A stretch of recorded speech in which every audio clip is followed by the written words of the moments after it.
Yan, naglagay na tayo ng column base dyan sa baba, poste. Hindi natin nilalagay mga bro yung forma natin. Naka-adjust pala yan ng 1.5 kasi ganun kakapal yung plywood na gamitin natin. Ganun dun sa taas, para madali lang natin i-align yung forma para bubuhusan na natin.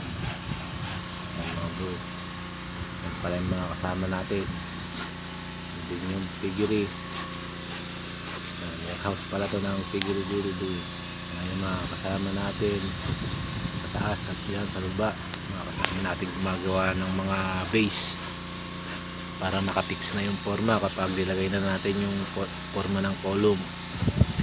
Pala yung ginagawa namin, figure building, office building, at ito naman yung lalagyan natin ng mga base. Yan, yung mga may scaffolding na to. Ito yung warehouse.